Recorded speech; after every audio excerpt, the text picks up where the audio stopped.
Coming up on Arirang News, crews in Hungary have recovered 3 more bodies from the deadly sinking of a tourist boat on the Danube. The death toll has risen to 12, but divers still haven't been able to go into the boat. In trade, South Korea posts its first current account deficit in 7 years. With exports continuing to fall, what tipped the balance was dividend payments, putting the services account further in the red. And the Finance Ministry announces a change to the taxes on beer and rice wine. It says it'll help boost the local craft beer industry, and it's expected to lower prices for consumers.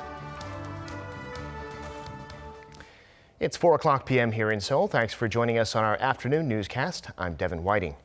We begin with the recovery operations in Budapest, where a deadly boat sinking last week left potentially dozens of South Koreans dead. And our Park Hee-jun is on the line with the latest. Hee-jun, what do you have for us? Devin, 3 more bodies identified as South Korean men have been found on Tuesday local time. They were found some 55 kilometers away from where the boat capsized. All of the bodies recovered by South Korean and Hungarian divers have been confirmed as South Korean victims.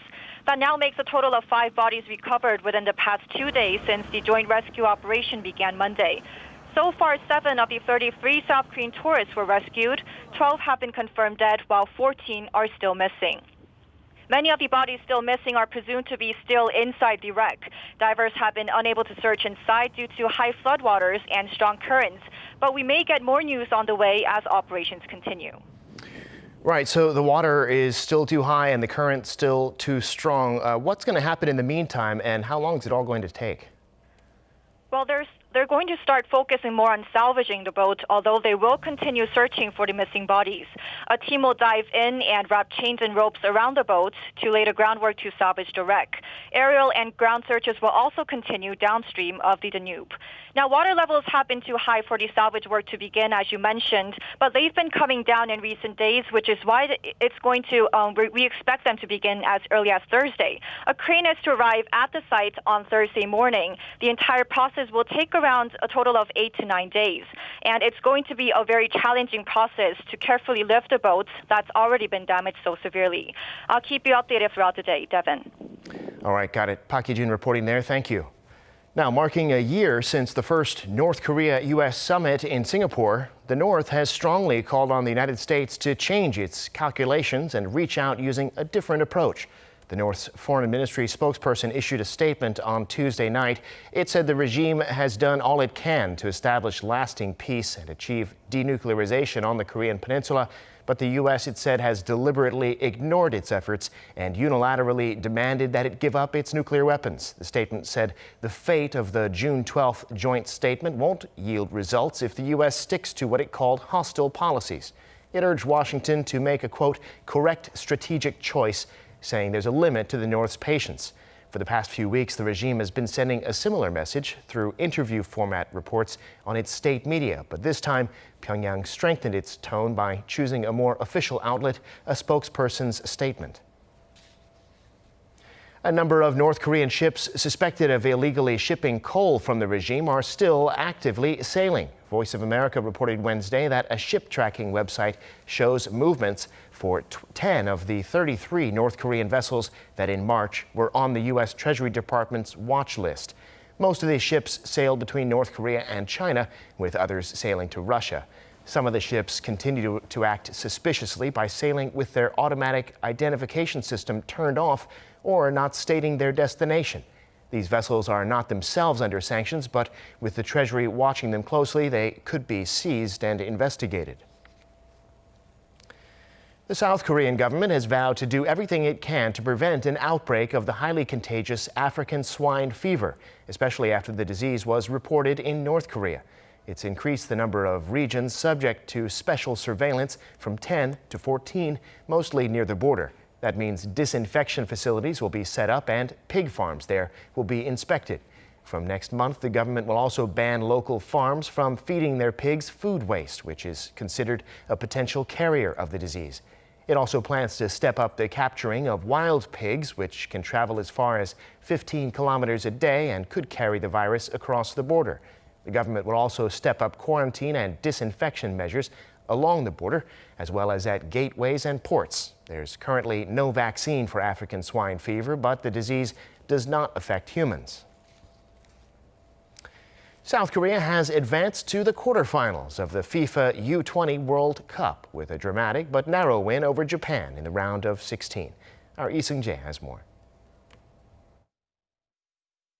The last time South Korea and Japan met at the U20 World Cup, Japan defeated South Korea 2-1 after extra time to advance to the quarterfinals. Fast forward 16 years, and the latest crop of upcoming South Korean football stars took their revenge by knocking Japan out at the same stage of the tournament at Arena Lublin on Tuesday night.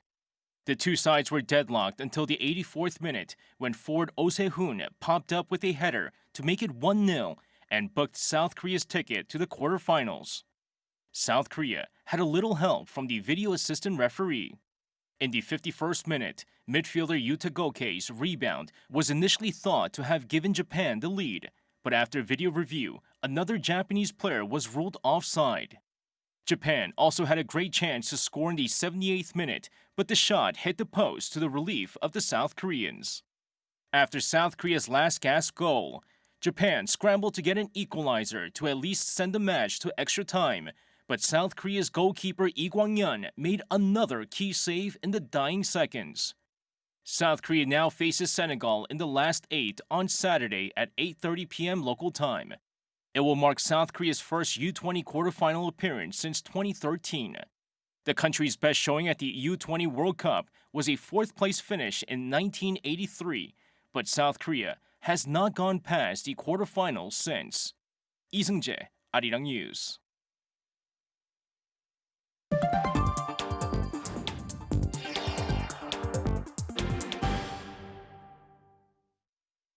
After posting a current account surplus for 83 straight months, South Korea recorded a current account deficit for the month of April, as our Kim Hye-sung reports. South Korea's current account recorded a deficit of $0.66 billion in April. That's the first shortfall since April 2012 when exports to the EU fell sharply. The figure is also down from the $4.8 billion surplus posted in March and $1.4 billion surplus tallied in April 2018. The current account posted a deficit in April, mainly due to higher dividends payouts, which are seasonal.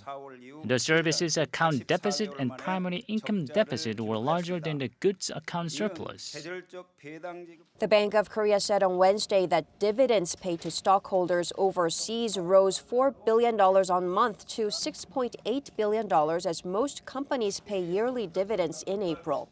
The dividends income balance posted a deficit of $5 billion, contributing to a primary income deficit. The goods account surplus also shrank $4 billion to $5.7 billion in April. Exports dropped 6% on year on slowing global demand and falling chip prices, but imports increased 2% on year on rising global oil prices. The services account deficit narrowed slightly on better travels account figures thanks to more travelers from China and Japan visiting the country and fewer Koreans traveling abroad. Travel account income was at its highest since November 2014. Kim Hye-sung, Arirang News.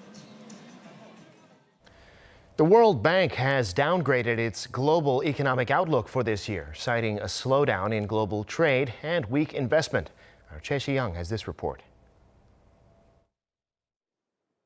In its biannual Global Economic Prospects report released on Tuesday, the World Bank forecast global growth to slow to 2.6% in 2019. That's 0.3 percentage points lower than its earlier projection of 2.9% made in January.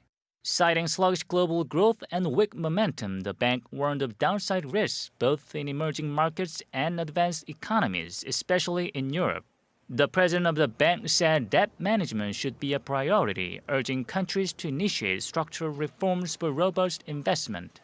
In the report, the bank left its forecast for U.S. economy unchanged at 2.5% this year and 1.7% in 2020. The forecast for Europe and Central Asia stands at 2.4%.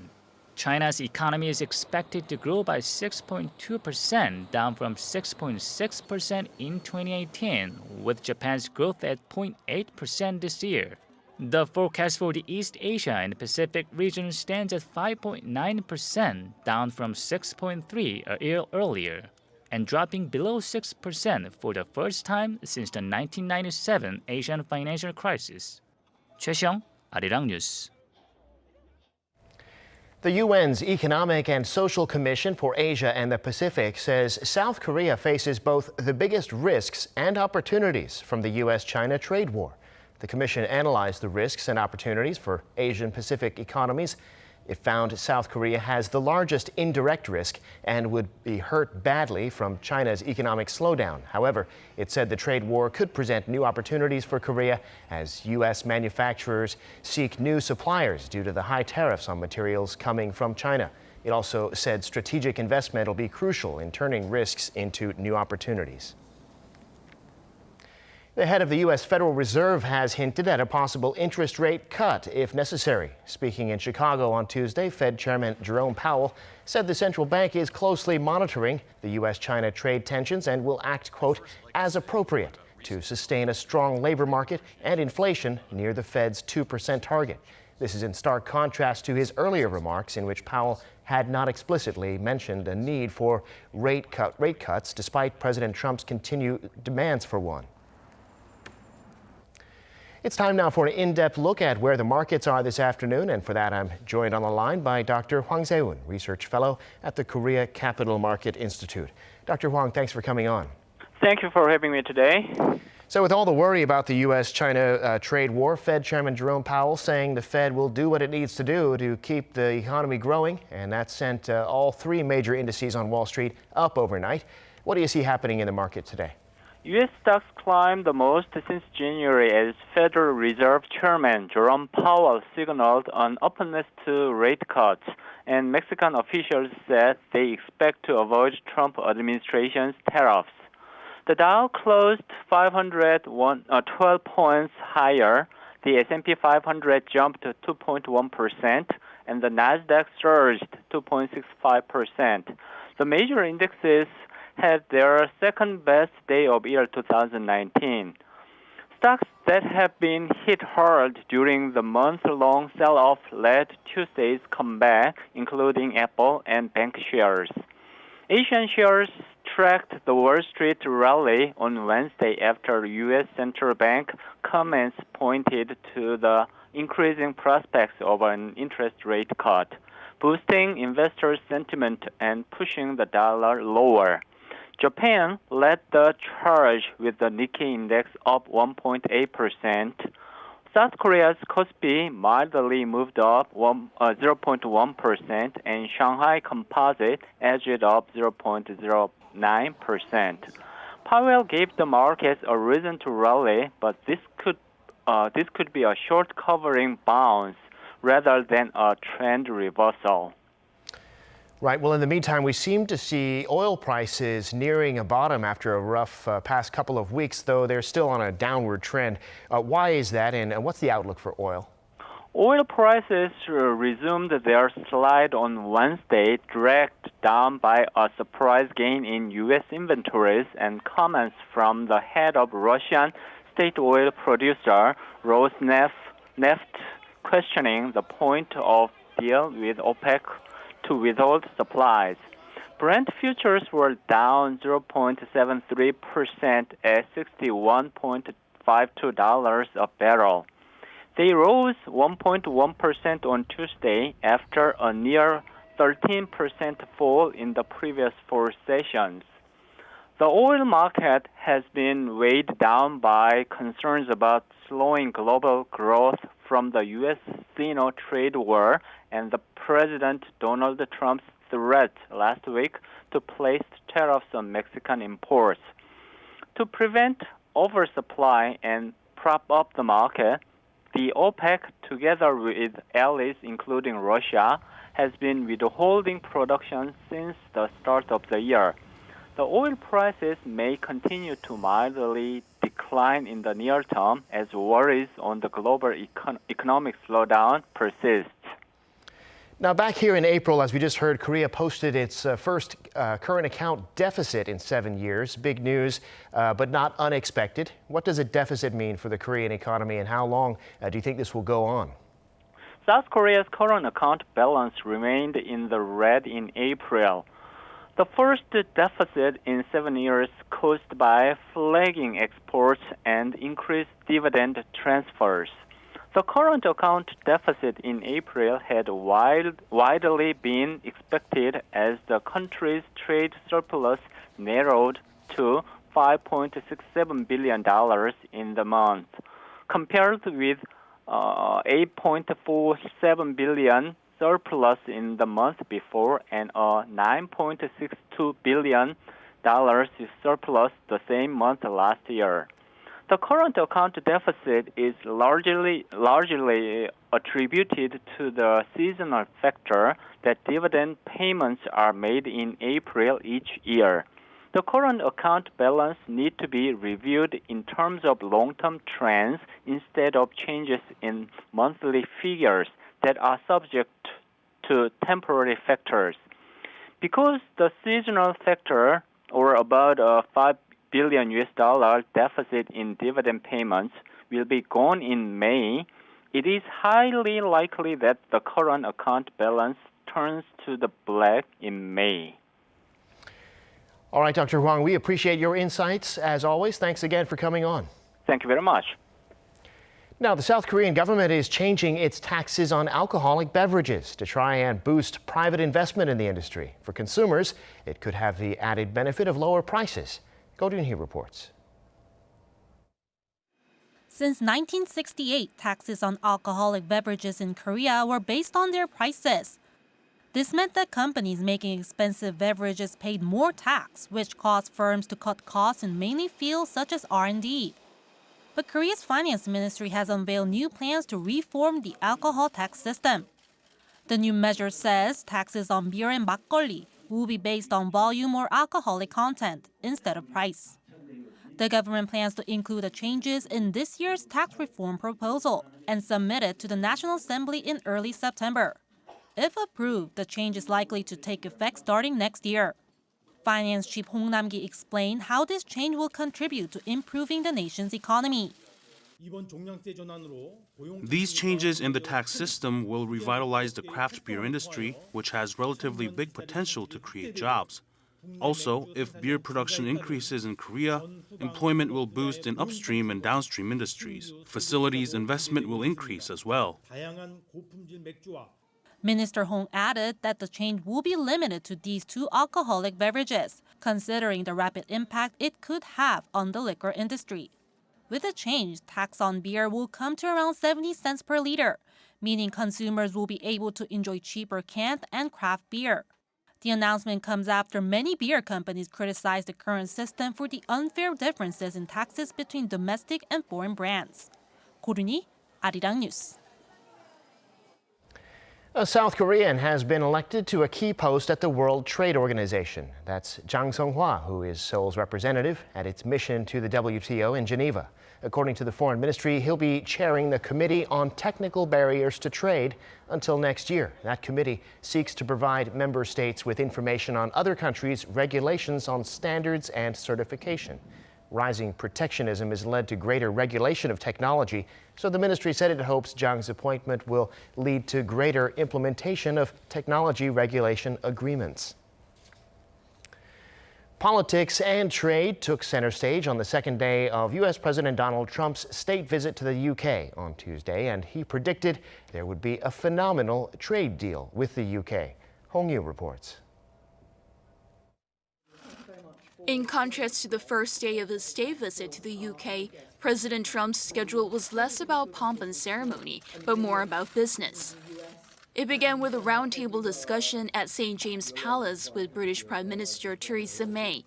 Top of the agenda was trade, to which Trump said he thinks the US and UK will have a very substantial trade deal.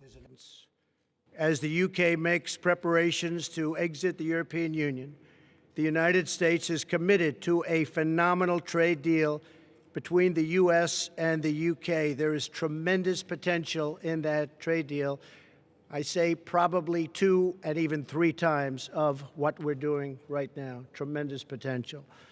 President Trump said everything was on the table in regard to two-way trade.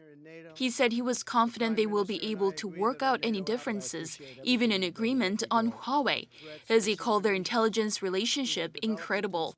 The UK is considering allowing only secondary equipment made by Huawei to be used for its 5G wireless network. But they did have differing views on issues such as climate change and Iran. Today, we've discussed again the importance of our two nations working together to address Iran's destabilizing activity in the region and to ensure Tehran cannot acquire a nuclear weapon. Although we differ on the means of achieving that, as I've said before, the UK continues to stand by the nuclear deal. It is clear that we both want to reach the same goal.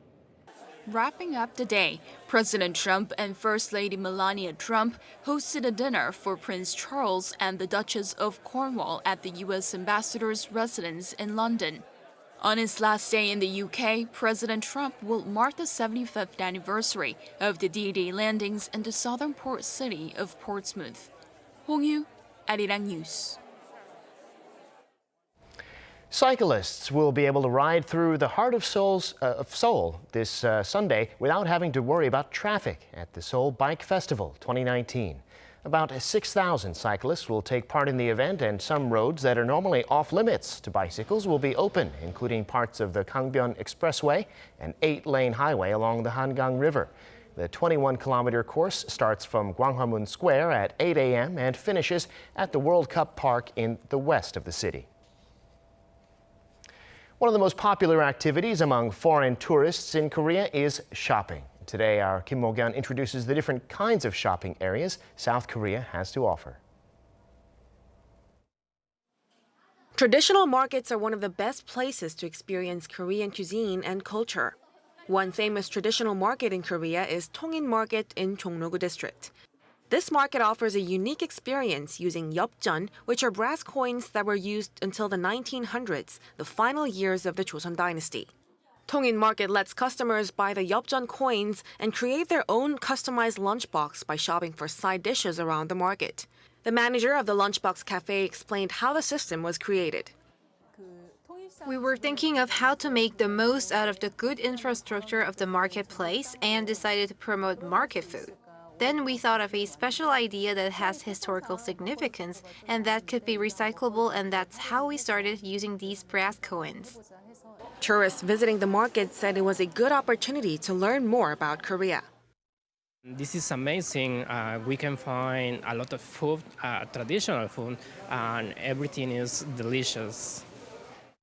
Today we had the experience to visit a new palace here, as well to have a Korean meal, to better experience Korean life. It was fantastic for us.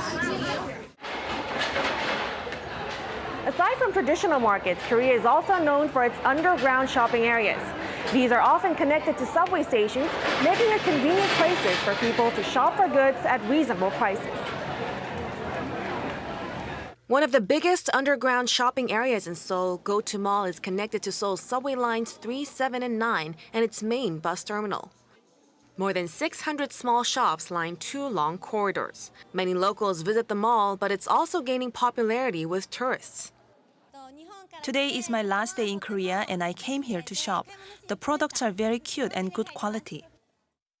And I know the place since a long time, and I'm coming regularly because there is a huge choice.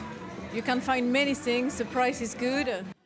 Night markets provide another fun shopping experience in Korea. One famous night market is the Pamdokgaebi Night Market, which features some 190 food trucks and 360 handicraft stalls. Visitors can also enjoy art classes for children and movie picnics. The night market is being held around 6 different areas across Seoul, such as Pampo Hangang Park and Dongdaemun Design Plaza, until late October. Kim Mo-kyun, Arirang News.